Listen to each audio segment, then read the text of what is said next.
District Football Association DFA Thoubal na Sinduna Second Division Football League Tournament 2025-26 ngasidagi team ahum na SARUK YADUNA Thoubal NINGOMBAM gi mini stadium da HOUKHRE tournament adu hodopagi tharamda Thoubal College ki Assistant Professor Soibam Janendro sai gi thabaktagi potharaba Assistant Director Okram Chauba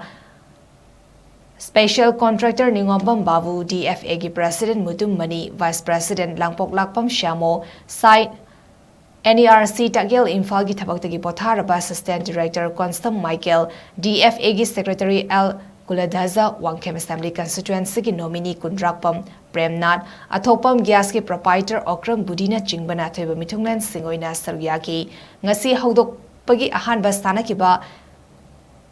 SDAU Tekcham amasung JJFC Thoubal ani gi match da JJFC na SDAU bukol ani sinodamai tiba pikre tournament asigi ani suba match thasigi taramanga gi nungtel pung ani da social langatel amasung SDAU Tekcham ani na ahum suba match thasigi tarataret ki nungtel pung ani da JJFC Thoubal amasung social langatel ani na Mari suba match thasigi taramapan gi nungtel pung ani da JJFC Thoubal amasung SDAU Tekcham anina mga suba match tasigi kunma thoi gi nungtel pung anida SDAU Tekcham amasung social langatel anina aduga taruk suba match tasigi kunhumdoi gi nungtel pung anida social langatel amasung JJFC Thoubal anida sanagani